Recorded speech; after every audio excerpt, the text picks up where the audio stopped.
everyone. I'm Melissa McAllister, and you're listening to The Melissa Made Show. Now, for decades, I've dedicated myself to helping women break the cycle of dieting, navigate through all the fads, and change their lives through my nutrition coaching. Now, each week, I'm going to talk about everything from deep nutrition, mindset, self-care, the ideal workout routine, tips on how and why to implement intermittent fasting in your life, my favorite recipes that are not only crowd pleasers, but they're actually healthy for you, and so much more. Now, with small and consistent changes, you can defy aging while living a happier, healthier, and more heart-filled life. I'm so excited to show you it's possible with the right strategies that are so simple to adopt.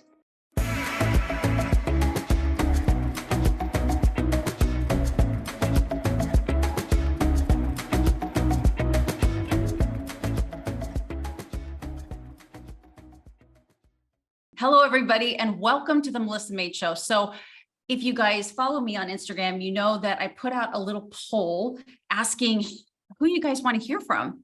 And you gave me a couple of examples, but what I heard mostly was how grateful you were for the experts that I do have on.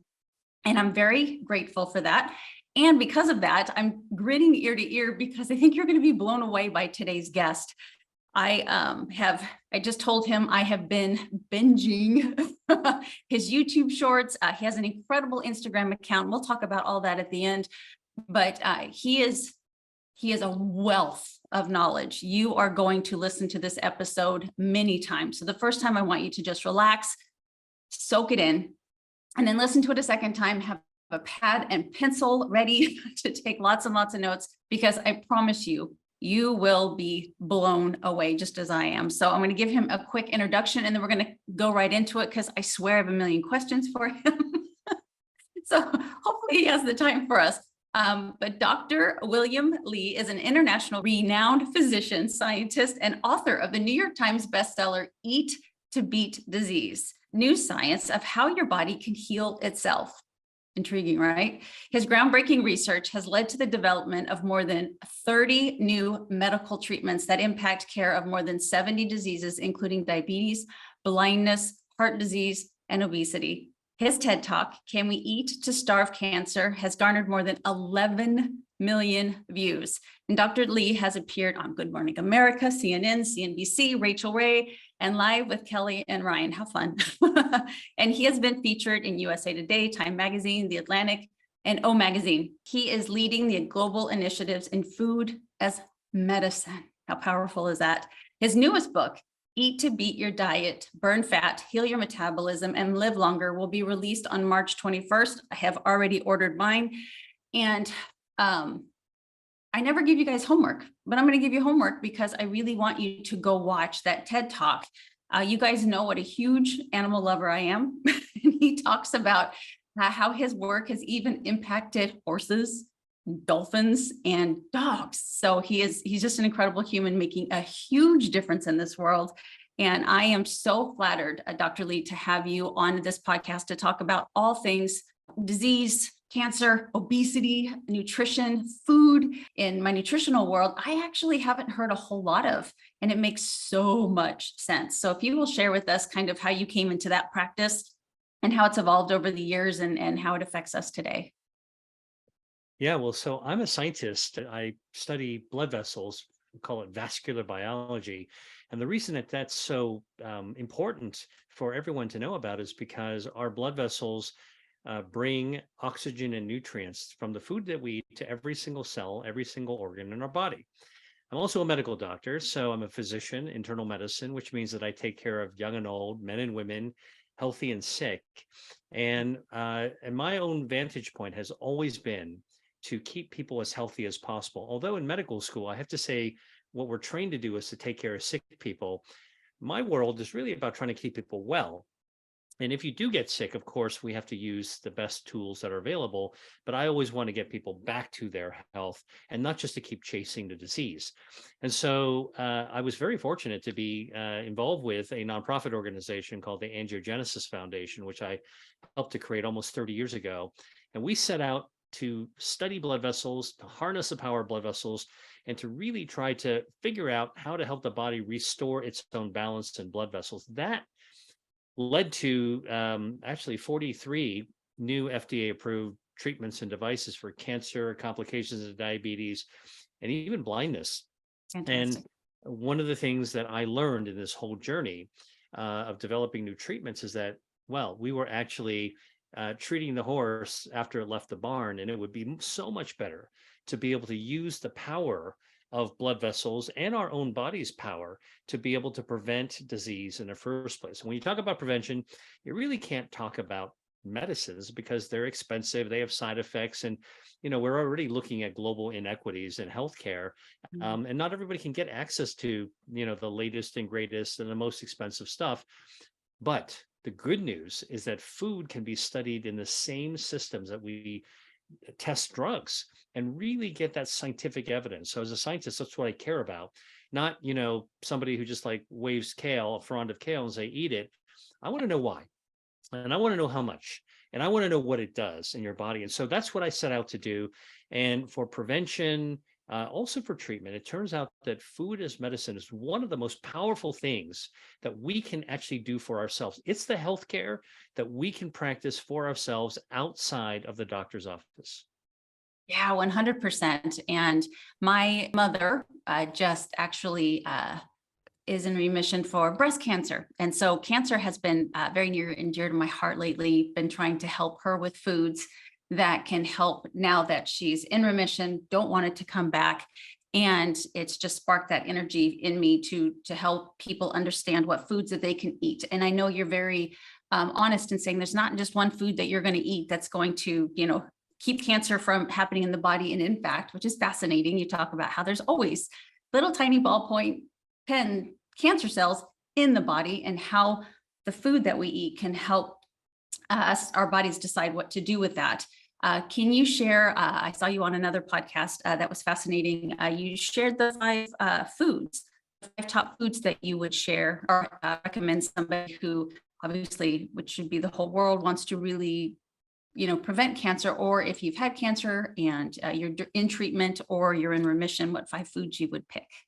Yeah, well, let's first take a look at the fact that uh, any type of cancer, and frankly, many of the chronic diseases like cardiovascular disease, diabetes, neurodegeneration like Alzheimer's disease, they all kind of come back to common roots. So when you really want to figure out like what is the root cause or what actually underpins many of these diseases, what we find are things like inflammation, which is actually a spark for cancer, all cancers, frankly, and other things. We also know that when your immune system's compromised, that it makes it a lot more easy for cancers to actually grow, but also for immune cells to actually go haywire.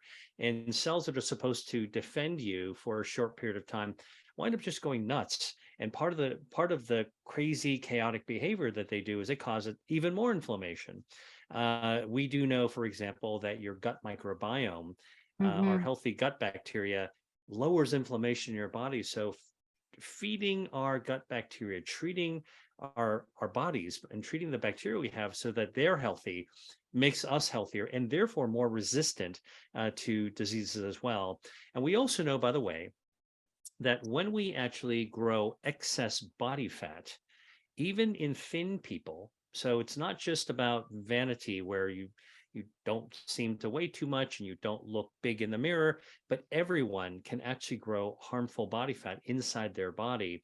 This is the new science of the metabolism that teaches us how to actually how metabolism works, how fat actually grows and is used in a healthy way in our body, and then how does all that come together to elevate our health defenses so our shields are up, our immune system's up to protect us against cancer, our blood vessels are functioning to prevent cancers from being fed, our gut microbiome is actually in good shape, not only for a better metabolism and so we have more energy, but also so that it also can actually help to right size our inflammation so we can lower it and we can also address and heal faster as well. So for all these reasons, I talk about, not so much superfoods, but really the super body.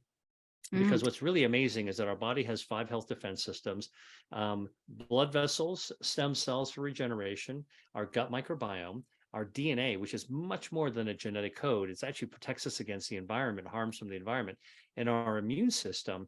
All of these, our health defenses, are tethered to our metabolism.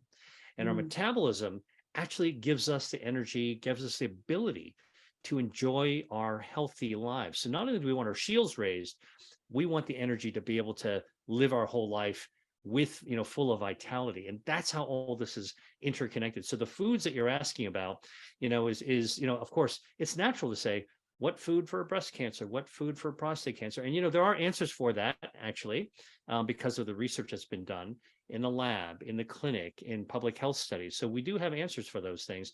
But it's what I want viewers to actually think about is that this is not about superfoods. This is about the super body. And when it comes to food and health, whether you're talking about cancer, metabolism, diabetes, it's not just about the food. It's about how our body responds to what we feed it. So that's a good place to start. Absolutely. And for instance, which I have a little controversial question for you, but you shared with, and it's, I think, pretty common knowledge how important lycopene is, especially for prostate cancer, especially if the tomatoes are cooked. I have a pretty good size social media following, and I'm sent stuff all the time because I'm a huge proponent of vegetables as well. But I hear that kale's going to kill me, and I hear that tomatoes are bad for me. What can you say in defense of vegetables when right now it seems like that seems to be pretty common knowledge being put out there? Yeah. Well, look, I'm a scientist who follows the headlights of discovery. So, the way that scientists work is that we continuously question what's out there. Most things actually build on what was discovered before. Occasionally, we have a new discovery, like in metabolism, that I write about in my new book, Eat to Beat Your Diet, that's like so mind blowing that you're like, oh, holy cow, I had no idea this is how the human metabolism actually works. And even for me, I get excited by that. But as it comes to food, I think that when it comes to nutrition, it's everyone's kind of favorite topic. And because it's so popular, and so accessible, right? Everybody has their own opinions about food. Most of the ideas about food that are not quite true are all started by well-intentioned people who are not scientists or not doctors, who are trying to put together very complicated scientific pieces of information. And as I say, they're well-intentioned, so they put together the puzzle, but they come to the wrong conclusion. Mm, And because social media and regular media is such a big megaphone now, it's easy to start urban legends and let them propagate. That old game, playing telephone, and pretty yep. soon you've distorted the truth. So let me address some of these things that, like, right up front about vegetables. So recently, I heard that there's a whole concept called anti-nutrients, right? So I can tell you that's not a real scientific concept. A nutrient is a nutrient. A nutrient is actually, because it's actually something your body needs. There's no such thing as plants producing anti-nutrients that fight the benefits or fight your body. It's insane. It's just not true. And what happens, in fact, is that the things that are in plant-based foods, fruits, vegetables, legumes, nuts, seeds, healthy oils coming from plants, as an example, they are packed with Mother Nature's chemicals that just grow in the plant naturally. All right. This is like the lycopene in tomato, or the anthocyanin in blueberries, or the catechins, the polyphenols in green tea, or the proanthocyanin is in cacao, like dark chocolate. So, as a scientist, we're beginning to catalog all of the good stuff, but it's hard work. And so we're still building our knowledge. We don't know everything. Okay. But what we do know is that when we study something like lycopene, what we do know is that actually in every single research study that has been looked at, lycopene has had a beneficial effect to enhance the response of your body to be able to defend against a disease. Lycopene is antioxidant. It actually protects against ultraviolet radiation and radon and other chemical oxidative stressors you can have in your body. Lycopene, by the way, also is fat soluble, which means it dissolves in oil. So when you eat a tomato, it's ideally you cook it in a little olive oil, which is a healthy type of oil. Now the lycopene is swimming in its own favorite pool, which is oily, healthy oil. When you eat it, you absorb it in your stomach, and it goes straight into, wait for this, into your body fat. Mm. Lycopene that you eat from a tomato or tomato sauce goes right into your body fat. This has actually been studied. I read about this in my new book. It's been studied at Tufts University. Where does it go? It goes to your belly fat, goes to the muffin top, it goes to your thighs, and then it goes to your butt. All right. And what does it do in those deposits of fat? It actually turns on your brown fat, which is a special kind of fat that fires up and burns down fuel. So it actually, brown fat burns down harmful white fat.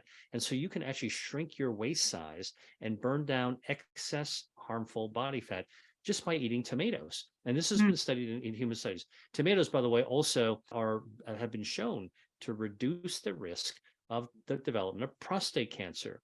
Now, how does it do this? Lycopene actually cuts off the blood supply, feeding tumors, so cancers can't grow because they don't have enough oxygen. So they're stuck in size. That slows down and helps to prevent prostate cancer. In fact, studies of more than 30,000 men have shown that men who eat 2 to 3 servings of cooked tomatoes a week, each serving being only half a cup, that's not enough sauce for me on my pasta. Okay. So you can have more, and it's actually better for you. But it turns out that you don't need that much to get the benefit of the lycopene that gets in your system. But men who eat 2 to 3 servings of cooked tomatoes actually have a 30% decrease in the chances of developing prostate cancer. And for the men who do develop prostate cancer, the more tomato sauce they eat, the less aggressive the prostate cancer. So again, somebody had this idea that there might be an anti-nutrient because plants create these natural chemicals to fight off insects and other things. Oh, they must fight off other harmful, helpful thing. They must fight off the body too. It's complete bunk. All right. And in fact, it turns out that most of the healthy bioactives in tomatoes and blueberries and green tea and chocolate, beans, they actually not only defend the plant, strawberries is a good example, ellagic acid, not only do they defend the plant and the fruit that they're growing on, but it turns out they also they activate our body's health defenses. And so what's good for nature is actually good for humans. And that's a nice alignment, particularly for the tasty plant-based foods. Another one I'll tell you that's kind of a myth that's out there floating around that it's best just to slap that down is women in soy being afraid of breast cancer. Huge rumors circulating around. And in fact, even doctors quote that. Oh, anything I shouldn't eat, doc, for breast cancer? Yeah, stay away from soybeans. Completely false. It's an urban legend. In fact, the more the evidence is, the research shows the more soy you eat, the lower your risk of breast cancer and the lower your risk of having a bad outcome from breast cancer if you have it. All right. So here's how the well-intentioned person, okay, who's not a scientist, saw and heard that breast cancers are very sensitive to human estrogen. True. Not all, but some. And then they heard that soybeans contain a plant estrogen called a phytoestrogen, phyto meaning plant, estrogen. And so the well-intentioned person said, oh my goodness, the word estrogen is in a plant and it's also in humans. I guess it must be dangerous. And so they put one and one together, and the equation they came up with happens to be the wrong number. So here's how I think about it to clear things up for everyone listening to this. If you look at the human estrogen that can spark some human breast cancers and look at the chemical structure, and you compare that to the chemical structure of the plant estrogen, they don't look anything alike. They don't even resemble each other. In fact, the plant estrogen blocks the human estrogen and is kind of like Mother Nature's tamoxifen, which is actually a medicine that we give to block the estrogen in women. So does this work in people? Yeah, there's a study of more than 5,000 women who are at the highest risk for breast cancer. These are women who already have breast cancer. And it was shown that those women who had at least 10 grams of soy protein. That's the amount of soy protein you get in a tall glass of soy milk. That's it. Okay. They had up to a 30% reduced risk of mortality. Wow. All right. So again, I think that it's very important for those of us who are really trying to explain the basic principles of nutrition to say you have to look at the scientists, you have to find the voices of people who know what they're talking about and try to develop a way of understanding what's maybe well intentioned, but still an urban legend that gets spread around like wildfire versus where the real truth is actually coming from. Yes, I love that explanation. Thank you so much. You talked about legumes and grains, and I believe sourdough bread is on your list. Mhm. So are you big into like soaking and sprouting and fermentation with foods? How important is that to you in using these types of foods in your healthy diet? Yeah, well, let's talk a little bit about each. So it turns out that fermentation in general invites healthy bacteria from the air around us, from our environment, to actually grow in the fermented foods. Now, healthy bacteria, for example, in kimchi, sauerkraut, some kind of pickles, yogurt, those are actually all wonderful bacteria. Even some kind of cheeses actually can have probiotic properties. Now, why is that important? Because we need to cultivate and tend to the garden of healthy bacteria in our gut. Where does it live in our gut? Like for most people, what's a gut mean? I mean, gut's like beer gut, right? No, actually, what we're talking about gut health is really our intestines. We got about 40 feet of intestines. That's about the length of a school bus. All right. It's all folded up like, like if you were packing a suitcase, it's packed up like a suitcase in your belly. All right. No matter what the size is.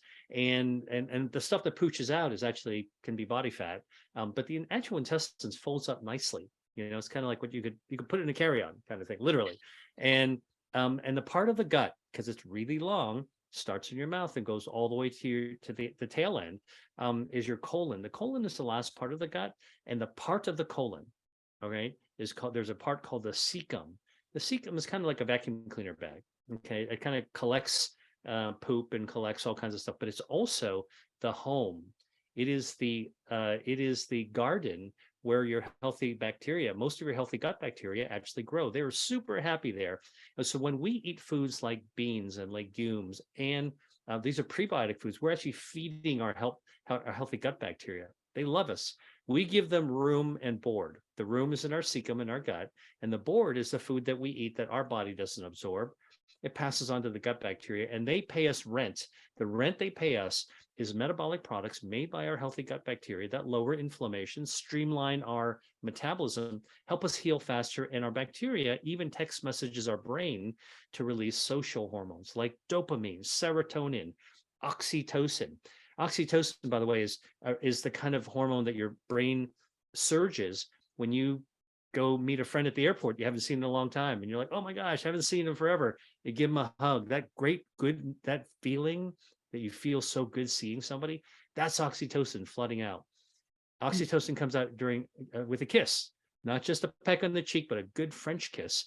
You wind up actually having a lot of oxytocin. And the best example that a lot of people don't know of how your gut bacteria actually can influence this hormone oxytocin. The biggest sense of oxytocin surge is during an orgasm. Your brain pumps out tons of oxytocin for a very brief period of time. Look, your gut bacteria makes a little bit of release of this oxytocin all the time to help you in your mood. So prebiotics feed your bacteria. Fermented foods actually are the bacteria, and you can replenish the bacteria. Think about how many times we take an antibiotic because of X, Y, or Z, a bladder infection, bronchitis, some other thing. Man, when you take that antibiotic, and I'm a doctor that writes prescriptions for antibiotics, you're wiping out your gut bacteria. Your doctor's not telling you to grow it back, right? If you have a big storm in your garden, your summer garden, and you wipe out some of the landslide or mudslide, and you wipe out some of your garden, you got to get back there and you got to plant those flowers back to tend to it. That's what we need to do for our gut bacteria. So when we do all these things, okay, and by the way, sourdough bread, to get to the food, turns out that the tangy flavor of sourdough bread, that tanginess, is due to a substance called lactic acid. Lactic acid, which is tangy, is made by a bacteria called lactobacillus that makes lactic acid, right? It makes a lot of sense. It's named, the thing it makes is actually what it's named after.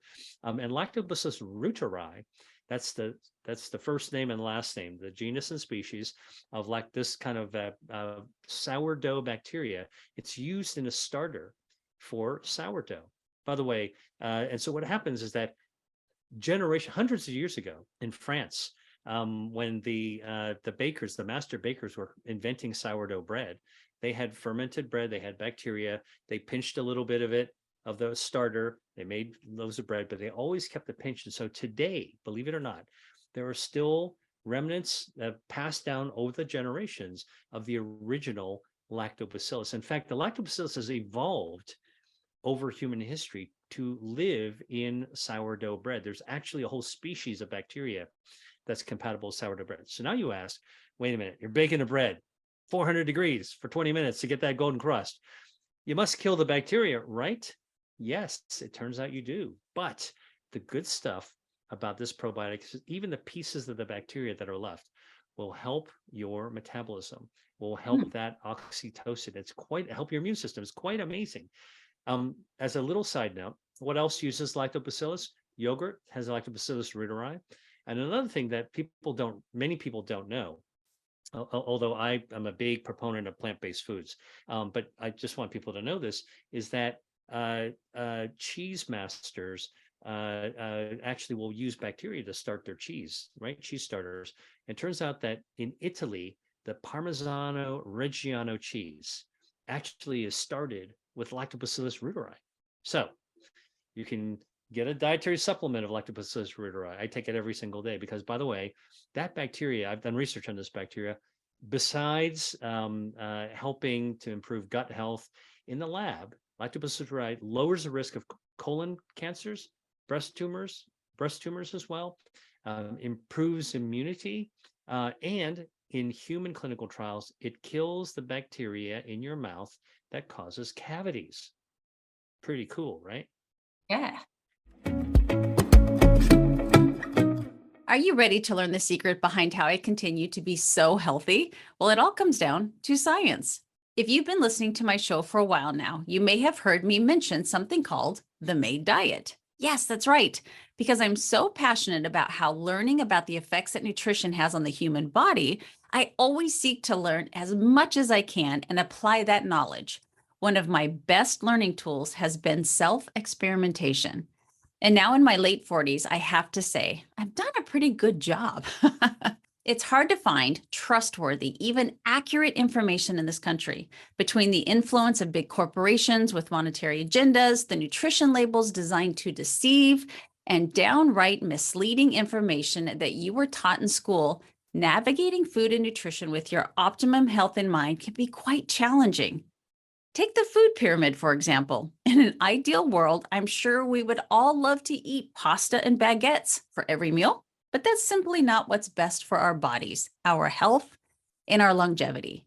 Now, I spent years developing the MAID diet in a way that I wish someone had taught me, and I break it all down in my MAID diet course. People are always asking me what I eat, so we start there. What I eat in a day and which foods are the most beneficial.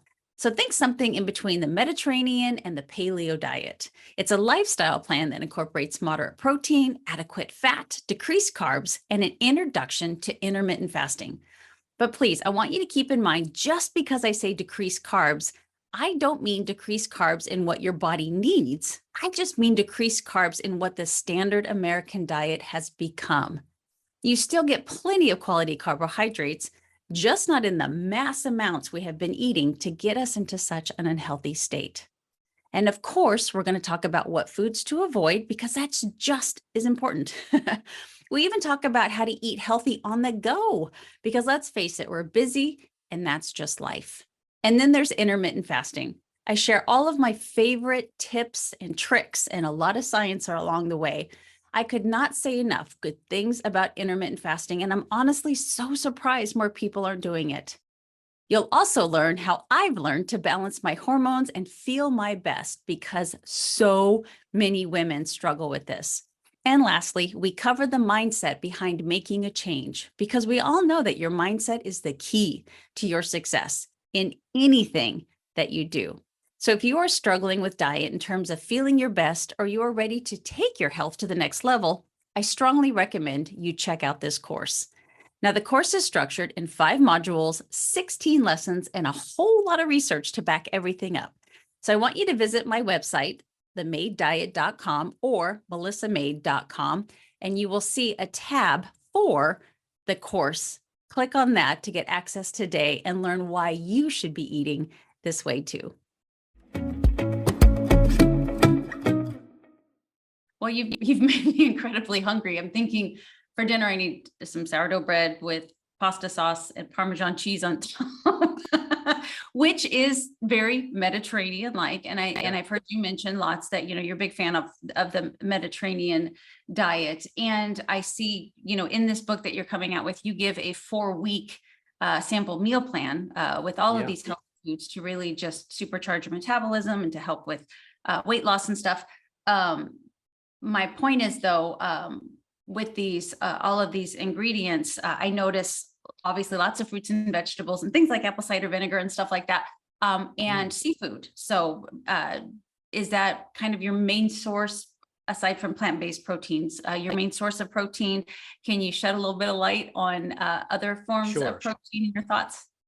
Yeah, no, I mean, listen, protein is very important for our body. We need protein, especially as we get older. Our body tends to break down protein and not build it up as fast. It's a big problem actually in people who are aging. And so from a fitness perspective, we want to also always make sure we're building adequate muscle. When you're a kid, it's easy to build back your muscle. So one of the things that I always get asked is, Dr. Lee, you study food as medicine. What diet are you on? Like, that's always the question that I'm asked. And I always tell people, and I write about this in my book, Eat to Beat Your Diet. It's a trick title. It's not a diet book. It's an anti-diet book. And it really reflects my approach, which is that you don't need to go on a strict, extreme crash diet in order to be healthy. And what I do, because I don't go on diets, or really extreme diets are so hard to sustain. People go on them, they might lose some weight, and then they rebound back because they, like human nature abhors deprivation and elimination and restriction. It's sort of like take the handcuffs out and tell people what not to do. What happens? You immediately start thinking about what can I actually do in order to be able to overcome that restriction, right? So I like to align my goals of being healthy with my love of delicious, tasty food. I'm somebody that came from a background, I'm Asian background. I grew up eating Asian food. It's so delicious. And I also lived in the Mediterranean. I did a gap year before I went to medical school, and I lived in the Mediterranean. I lived in Italy and I lived in Greece. So I walked the walk long before I was talking the talk in terms of living in these places where people ate local, sustainably grown food, fresh ingredients, mostly plants, not exclusively. I'll come back to that in 1 second.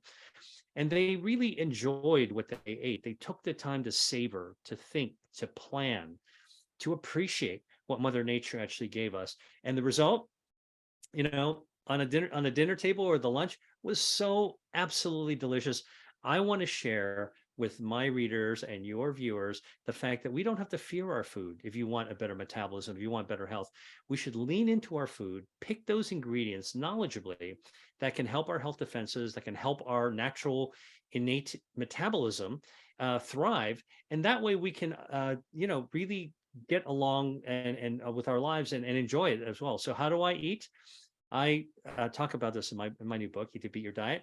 I eat Mediterranean style. Mediterranean style is not fusion cuisine, okay? It's the spectrum. Now, because I've lived in the Mediterranean, I have an Asian background, I also lived in Asia. It's whenever I go to the grocery store, the farmer's market, when I go to a restaurant, when I go to a buffet, I'm invited to a friend's house, my mind automatically looks at what's out there and I start to choose ingredients. I recognize ingredients, and usually they're coming from either the Mediterranean or Asian cuisines. These are long traditional cuisines. People for tens of thousands of years have figured out something that's good and something that works. And so I naturally think about that. And as a result, I pick and choose foods that are completely delicious. I don't overeat. That's quite dangerous to overeat. And I try to eat at the right times of the day, et cetera, et cetera. But I'm able to really enjoy my food. So one of my sayings is, love your food to love your health. I really think that's true. So Mediterranean food, who doesn't like, I dare you to find somebody who basically, if you give them a whole gamut of the 20 some countries in the Mediterranean that surround the Mediterranean Sea, and the 40 some countries that are in Asia, find a genre, find a dish that that you like, and somebody dare somebody to say, I don't like anything that any of these cultures actually produced. There's something for everyone in this approach of healthy eating with health and metabolism boosting ingredients. I totally agree with that. And I do nutritional assessments. And one of the questions I always ask are what foods that you think are healthy for you and what foods that you think aren't healthy for you. And they'll always put foods on the unhealthy list that, I feel it's my job to say, I'm going to use a cheeseburger, for instance, that it's actually not the cheeseburger. It might be where you got the cheeseburger, how, if it was mass produced, the type of ingredients, where they got the meat, where they got the cheese. You can create the most healthy cheeseburger at home. You can make a beautiful plate of pasta at home. You can make a great tasting, so healthy for you milkshake at home, as opposed to, some places obviously that it's just mass produced and the quality isn't there. And so I love how you say that it's not.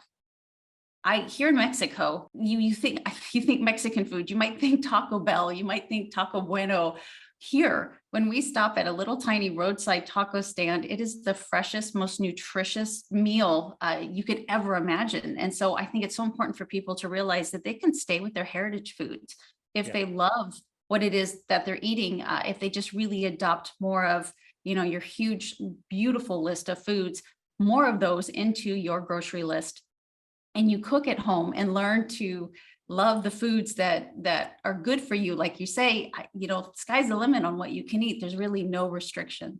No, that's absolutely the case. And in my new book, Eat to Beat Your Diet, I actually write about 150 different foods that between the lab and clinical studies in humans have been shown, along with the doses that you need to eat to get a beneficial effect, Love that.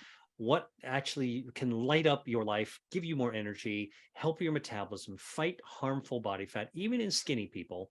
By the way, here's something that many people don't know. When people gain weight and they build up the harmful body fat called visceral fat, which is kind of gut fat. Do you know where the first place that fat grows is? When people are gaining extra body fat, where do you think the first place that the fat accumulates? Take a guess. I'm taking a stab. I'm going to say around the heart. Okay. Most people, it's actually a clever answer because there is a thin rind around the heart. Most people would say around the waist, right? Like, I'm gaining weight, my fat's going to grow, because that's what you see in the mirror. It turns out the answer, the first place when you start gaining extra body fat that it grows is your tongue. Really? Your tongue can actually get fat. I read about this in Eat to Beat Your Diet. Turns out that, and this is part of this like amazing new science of the metabolism that I write about. Your tongue has three parts. The tip of the tongue is like Cirque du Soleil acrobat. It can do all kinds of crazy things. The middle of the tongue is full of muscle because it's moving food around your mouth. It's kind of like the weightlifter or the mover. If you're moving houses, like get those big guys that move the boxes around, the crates. And then the back of your tongue is like a big pillow. Okay. And it's actually naturally has visceral fat. It's in fact, the back of the tongue in a healthy, normal, thin person even is marbled like a ribeye steak. All right. And so what happens is that when you start gaining extra body fat, one of the earliest places that it actually starts to accumulate is in your tongue. And so your tongue can actually get fat. Now, how do we know this even in skinny people? Is because oftentimes the bed partner will say, hey, you know what? You started snoring. Did you know that? And the person will say, oh, me? I don't know what's going on. But it turns out I'm also gaining a little bit of weight. All right. And it turns out that what's happening is that the tongue is getting fat and accumulating fat. And what happens when you sleep? You're relaxed. What happens when you're relaxed and you're sleeping? Your tongue relaxes too, and it blocks your airway. So you start to snort, sleep apnea, and you start to snore. And so what we're starting to realize with human metabolism is that fat is really vital in our body for our health, for our energy, for our immune system, for fuel in our body, until it actually grows in excess, at which point you really want to tame it. Don't fear your fat, tame your fat. And the fact is that there are all these foods that can help boost our body's ability to manage to right size the amount of body fat that we have. And when we actually reduce the amount of fat we have, our metabolism actually rises. So people misunderstand the fact that, how many times have you heard, oh, so-and-so was born with a slow metabolism versus so-and-so was born with a fast metabolism, right? I used to think that, honestly. My sister was born with a fast metabolism. That's why she's thin as a stick and can eat anything. Me, on the other hand, I was born with a slow metabolism. I've struggled with weight my whole life, and I have to be careful about what I eat. That's such a common line that people talk about all the time. It turns out just 24 months ago, less than 2 years ago, there was a landmark human research study that completely overturns everything that we thought we knew about human metabolism. And it turns out that in this study, which involved 6,000 people from 20 countries, and there were 90 researchers on this, they found that all humans are born with the exact same metabolism. And there's only 4 phases of metabolism that people go through in their entire lives. This is how we're hardwired. This is our operating system. So you buy a laptop from the computer store, you bring it home, and you've got the operating system. This is how our metabolism is designed and hardwired to work. The 4 phases are from birth to first year of life. Our metabolism skyrockets like a rocket ship to 50% higher when you're 1 year old than what your metabolism is going to be when you're an adult. The second phase of metabolism, from 1 year old to 20 years old, the metabolism goes down, down, down, down, down, down. Why is that surprising? And why is that like a kind of a real surprise? Is because most of us who have kids actually will say, oh, during teenage years, the kids are eating 2 or 3 dinners, they're bouncing off the wall, they're growing up like a beanstalk, their metabolism must be going through the roof, right? Wrong. It turns out that human metabolism is hardwired from 1 to 20, go down, down, down, down, down. Second phase, third phase of metabolism, and this is the real surprise, that human metabolism actually is hardwired from age 20 to 30 to 40 to 50 to 60 to be rock stable. Our metabolism is designed not to change from 20 to 60. All right. And the reason that's important, this discovery, what it means is that 60 can be the new 20 if you let your metabolism do its thing, what it wants to do. I'll come back to why people struggle. Yeah. And then that's the third phase. The fourth phase is 60 to 90. All right. Your metabolism does kind of flag a little bit, but only by 17%. So if you're lucky enough to live to 90 years old, your metabolism is only going to be 17% lower than when it was 60, which is the same amount it was when it was 20. So what actually happens in real life? It turns out that when we're middle-aged, for example, but even kids can do this as well, life happens. Life happens, meaning that we get stressed. It could be financial stress, relationship stress, it could be emotional stress, it could be work stress, it could be illness, it could be war, all the things that happen to us. We get ill, we get to deal with our parents, all these kinds of things that actually occur in real life. Those things change our behavior. We're too tired to work out. We're too tired to stay active. We got other things we got to be doing. We're whipped. And then we're not getting enough sleep. All those things derail our metabolism in a way by helping us gain extra body fat, especially if our diet isn't ideal. What is a not ideal diet? People that are stressed out that reach over and buy the ultra processed foods and just start snacking on them all day long. That grows extra body fat. Eating midnight snacks. I can't sleep. I'm going to go down and I'm going to take a slice of something out of the fridge and wolf it down.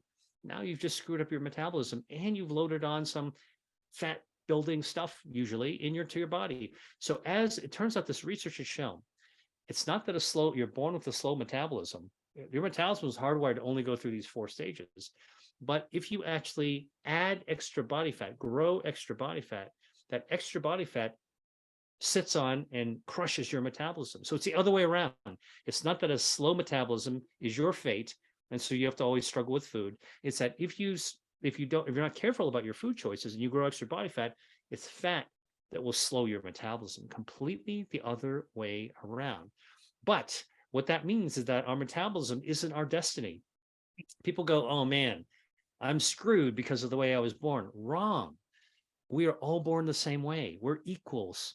This is what's inside us. The same way our immune system and our circulation and our hearts and our kidneys all work the same way.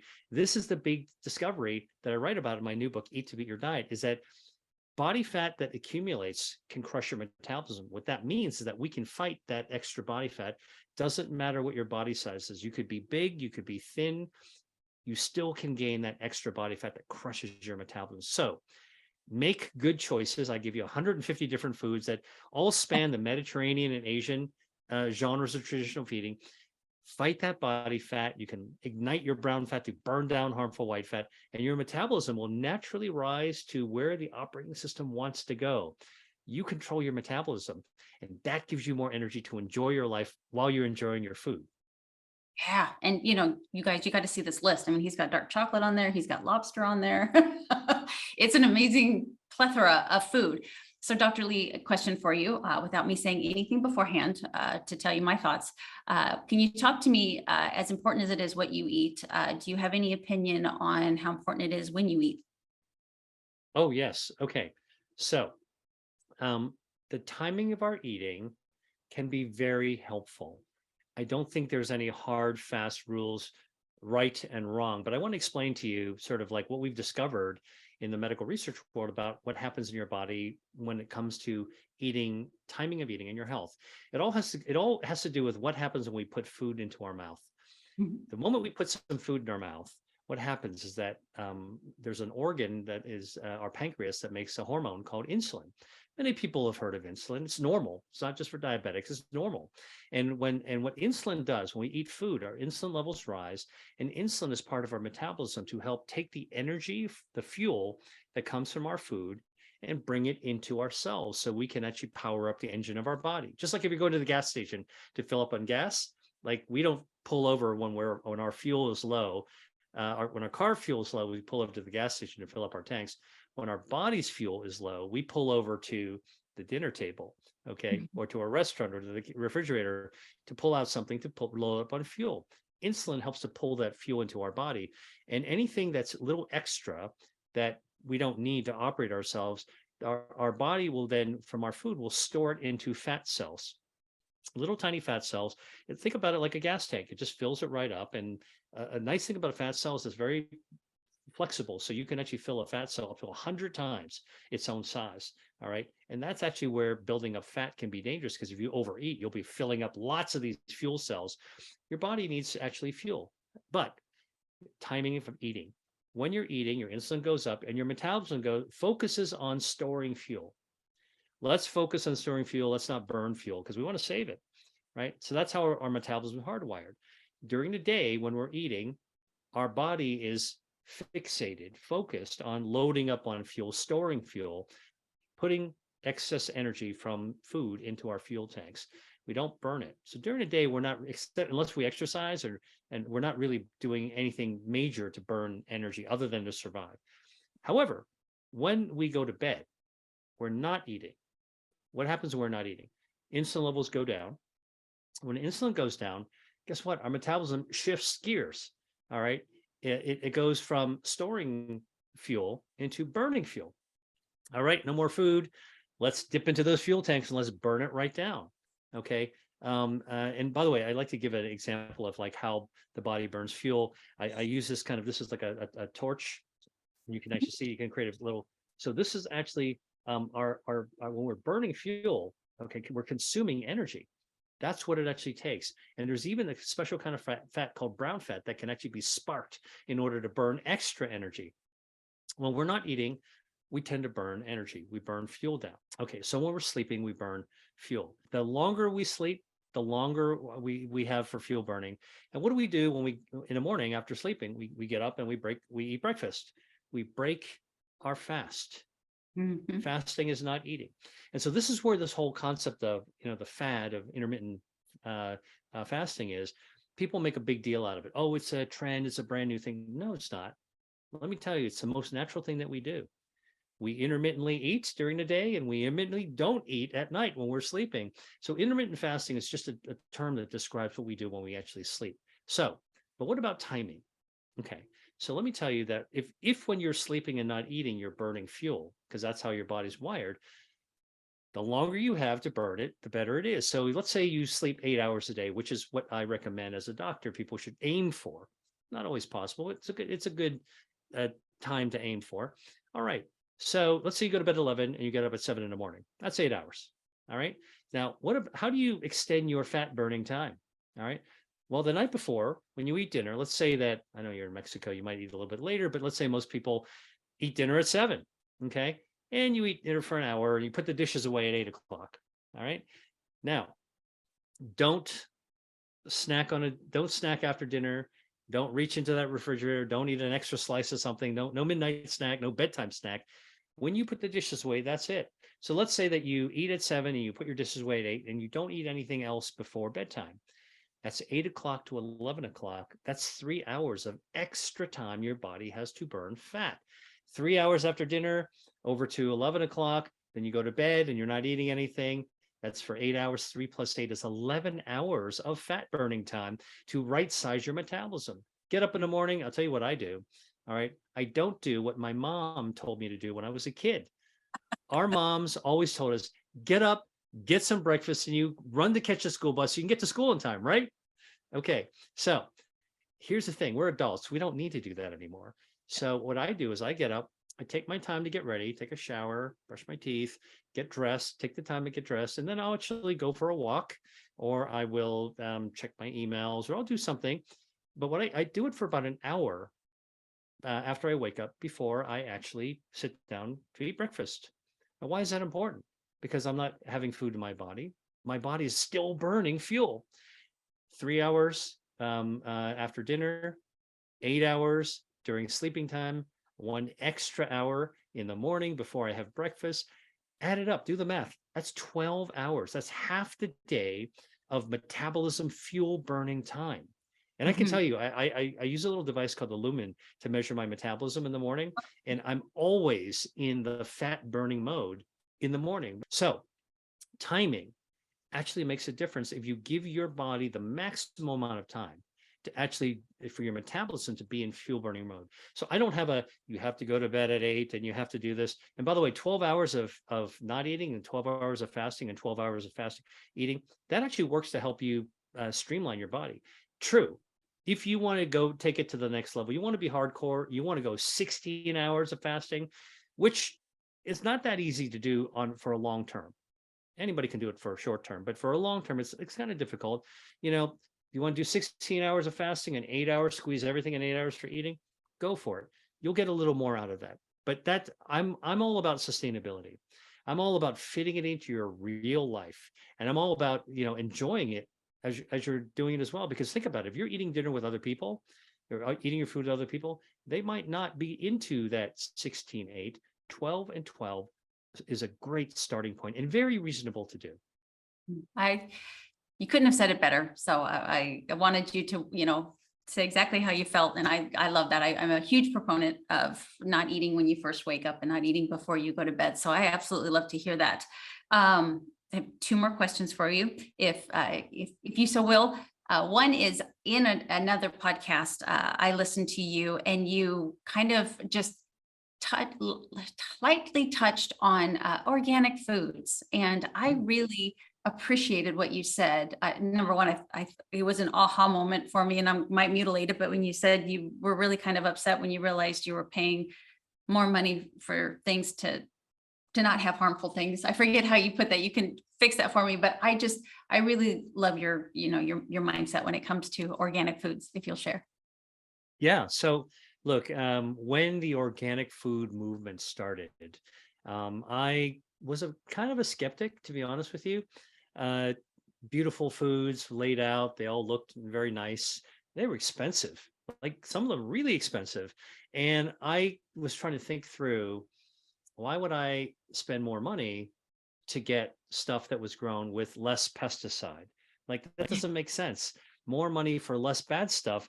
I didn't feel good about it. All right. And I was kind of skeptical. Yeah, there's a lot of marketing to it. It sounds like it should be good, but man, like, where's the evidence? Well, I've eaten my words literally, because the science now actually has shown that organic foods actually are better for the following reason.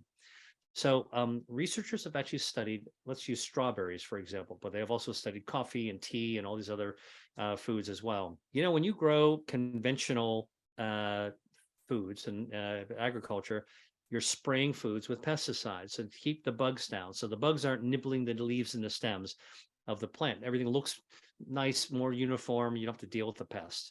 All right. When you grow organically, you don't spray with pesticides, and so there's more natural insects that are nibbling on leaves and stems.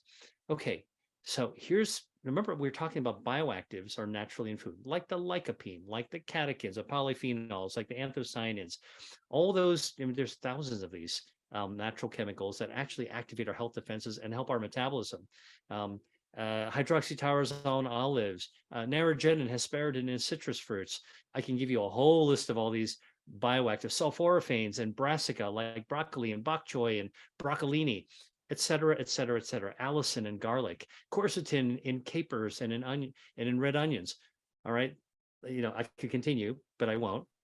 It turns out that these substances made by plants, these bioactives, are made in response to being nibbled on by insects. They're kind of wound healing responses. So in an organic plant, when you actually have insects naturally nibbling at the leaves and stems, they make a lot more of the quercetin, the chlorogenic acid, the ellagic acid, all the good stuff.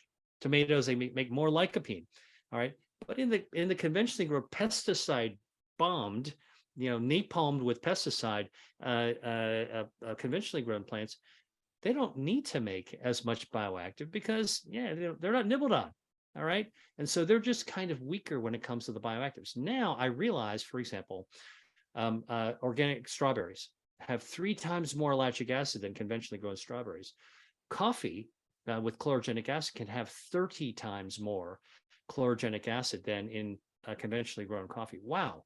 That stuff fights harmful body fat, improves my metabolism, helps me starve cancers. Like, I want that. Now I have a different point of view because I am willing to pay a little bit more money to get more good stuff. I'm not willing to pay more money to get less bad stuff, but I am motivated to try to get more. All right. I have to adjust my budget because, you maybe you buy a little bit less, but guess what? We should be having less food anyway. Amen. Amen. Okay, that was a beautiful explanation. My last one, and it goes back to maybe you can touch on again a little bit more about protein sources, but you had mentioned omega-3 for longevity, which I think is, so good for the brain, but for longevity as well. Omega-3 is just so powerful for our bodies, and obviously seafood, it's tons of omegas in seafood. So can you touch on the other sources of protein, your thoughts on those, and then also getting enough omega-3, especially with your meal plans for that longevity aspect? Okay. So first of all, omega-3 fatty acids do a lot of things in our body. They help to streamline our metabolism. They lower body fat. They're good for our gut microbiome, the good gut bacteria that we so depend on. They also help to starve cancer by cutting off the blood supply. They're good for immunity. It's one of those natural substances, a healthy fat that really seems to be able to do no wrong. Now, where do omega-3s come from? They can come from plants and they can come from seafood. All right. But even seafood, even you find them in fish, that actually come from plankton. So it's kind of the plant of the sea. Originally, it actually comes from these sort of, plant-like living things. Okay. So seafood is a great source of omega-3. The oiliness of oily fish, you think about salmon, the skin of the salmon has a lot of omega-3s, mackerel, sardines, anchovies. Those are always thought to have a lot of omega-3s. And so, we've known for a long time cod liver oil, supplements with omega-3s. Those have been espoused for a long time. And when you eat the seafood, you also get the really, really healthy protein that's actually found in seafood as well. It is true you have to be careful of microplastics and toxic metals. So buyer beware, choose wisely, recognize that, you can make better choices.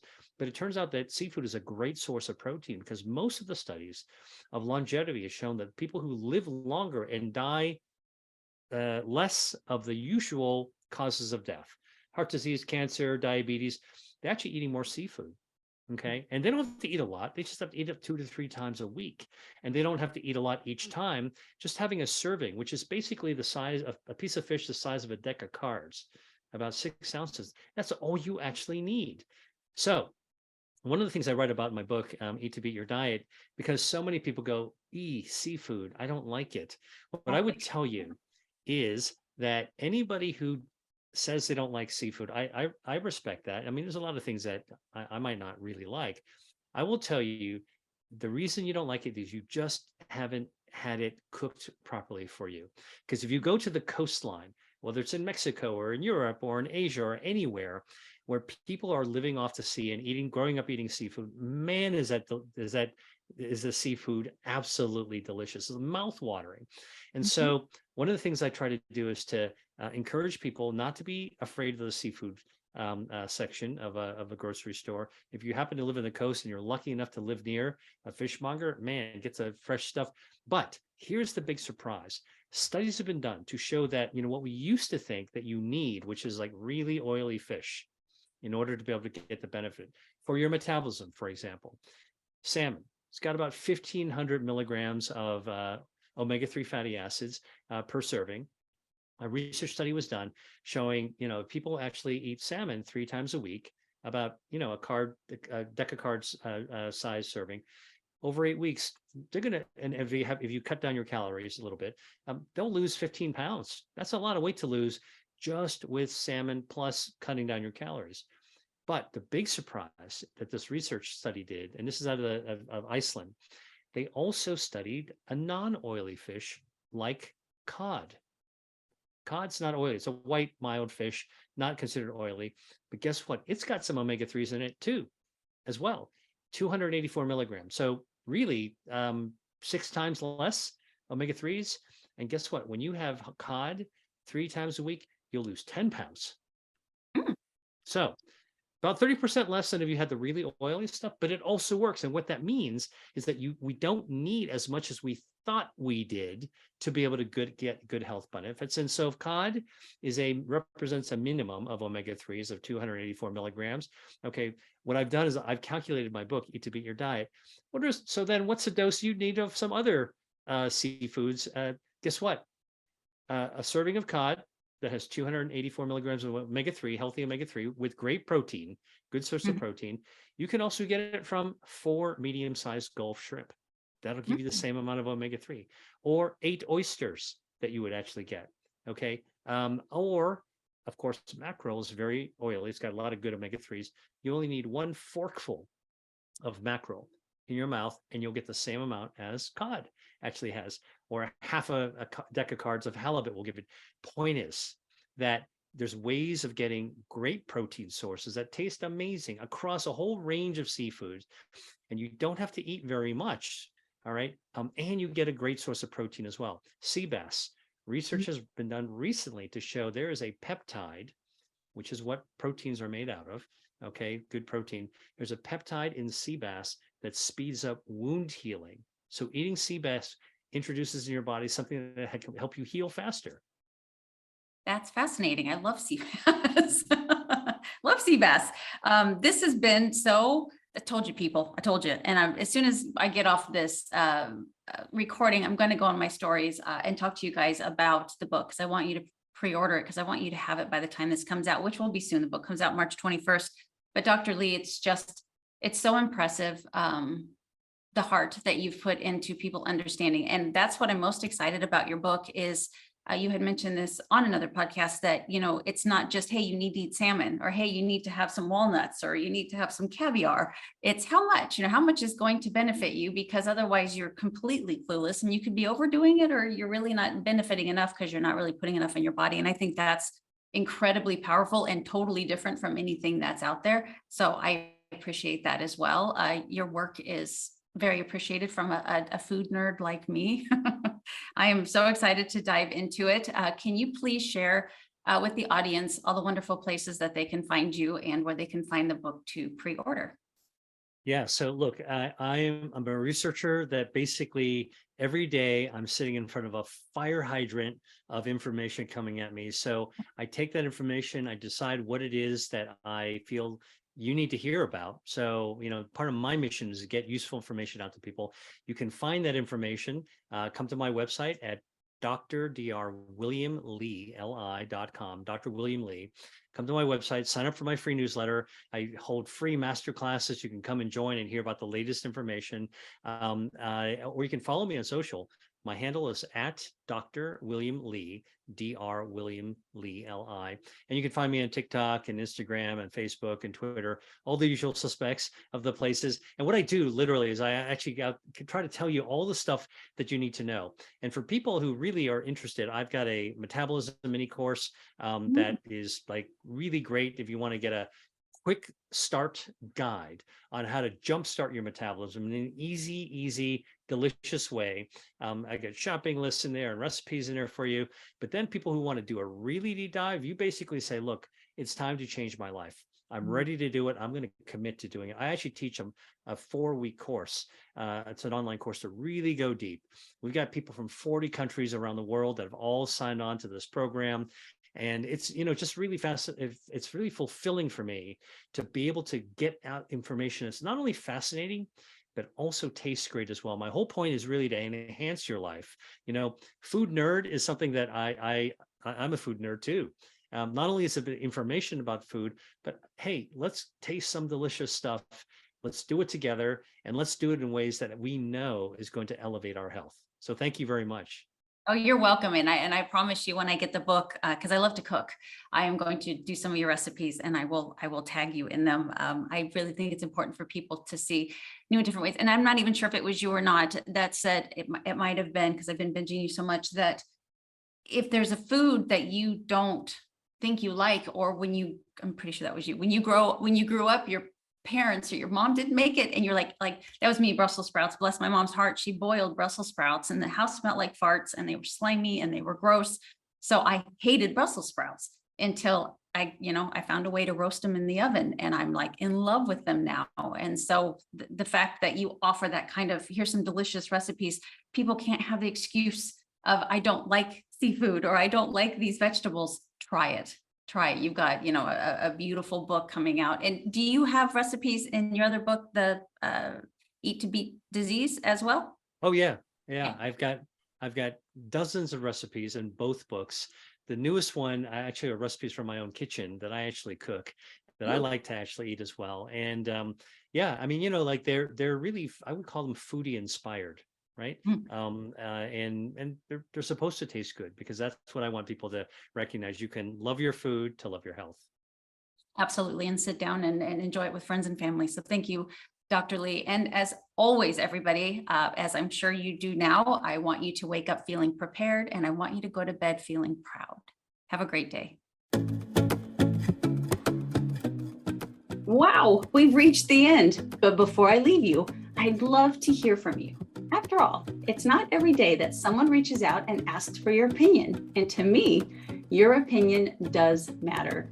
So please share this episode with anyone that you think needs to hear this message. And remember to rate, review, and subscribe wherever you listen to podcasts.